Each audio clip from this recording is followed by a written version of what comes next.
to Bay Sunday. I'm your host, Ann McAvick, filling in for Frank Malicote, and we begin with our pitch. If you have an idea for our show, we would love to hear from you. You can go to kpix.com, click the KPIX5 logo, and scroll down to Bay Sunday. What better way to end your day than to read a book with your child? Author Micah and her daughter, 8-year-old Milan, co-authored a children's book called The Little Girl Who Wanted a Tail. It teaches kids to embrace their differences. Good morning. Thanks for joining us today. Good morning. Where did your inspiration for this book come from? It came from my daughter, Milan, and it started off as a journaling exercise to actually document her fascination with tails.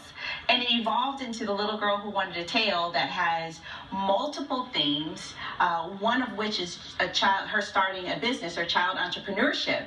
The other is just dealing with mean behavior and bullying and how to work through that process. But the overall theme for the book is loving, accepting, and respecting oneself and others.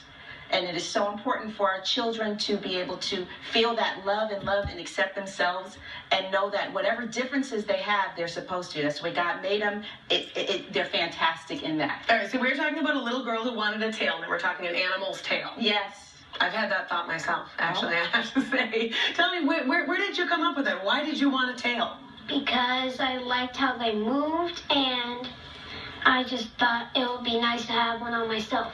So you, as a mom, are hearing her talk about this. Mm-hmm. And what are the other experiences you had with that led you to think that this should be a theme in a book? She didn't give it up. Everywhere she went, string, a tie, a branch, she would attach it to herself, and at first, like, okay, it's like a kid. Oh, tails, nice.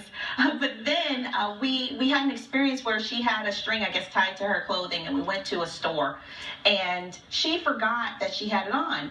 And people there kind of looked at her strangely, and she saw that, and she was sad. And at that point, I realized that this is what she does. This is who she is, and she should never be ridiculed for who she is. Right, and in this case, we're talking about a girl having a tail or a string. Yes. But there are so many other differences that children experience on a daily basis. So tell us how this theme kind of parlays into other issues that children have growing up. I mean, bullying is such a huge issue. It's huge. And in the experience, you find that with children who are bullied, they are isolated because in some way they're not conforming to the norm. They're, one, not following the bully or accepted in that group, and two, there might be something that the group feels is different. But it's so important for them to know that everyone's different. Even the people who are conforming, they're just concealing it to go along with the flow. And that's not what we want to do. We want to make sure that each child knows that they are special as they are, as they were created, and embrace that. So it seems like we have lessons here for both a child who would have a perceived difference as well as children in general who are interacting with children with all these differences every single day. That's right. So that's very important. What did you learn as an author through this process? Wow. I learned, one, to be more aware of just how I'm parenting my child. Not so much to say, oh, she's kind of different, but to really accept that. And if that's who she is and that's what she likes to do, as long as it's respectful and she's loving and not hurting anyone, then, okay, I'll buy you some tails. Okay, let's talk about the tails. And so I learned how to support her in that. I also learned, it brought awareness to me about bullying and mean behavior. And through the process of researching it, I found that I had an experience where I realized that I was bullied as a child, and I didn't realize how that may have affected me until I started reading about the signs of bullying, and I said, wow, I had every one of those signs.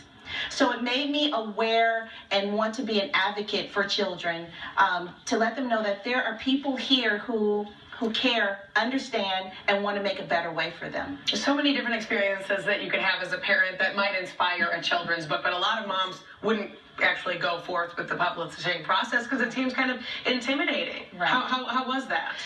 You know, I am a songwriter and a producer. So for me, it was relatively simple in just being able to express my creative, express myself creatively, Sure. if you will. We come from a musical family. The legendary jazz guitarist Wes Montgomery was my great uncle. Buddy Montgomery, the world-renowned pianist and vibraphonist, was my grandfather. And so she's a fourth generation Montgomery. So doing the creative process really came naturally for me and her as well. So that was a blessing in itself, just being able to do it. And then just listen and go with the inspiration and just get it done. Yeah, which you certainly did. You have the big unveil coming out in August. August 18th, yes, at the historic Bal Theater in San Leandro. Very good. And my final question is for Milan. Do you still want a tail? Not anymore. Okay, you've moved on. Yes. Very good. But if somebody had a tail, we would be A-okay with them. Yes, I think that is our takeaway. Okay, for more information on the little girl who wanted a tail, you can log on to Mylan, E-N-T. That is MYLAANENT.com. We will be right back with more Bass Sunday right after this break.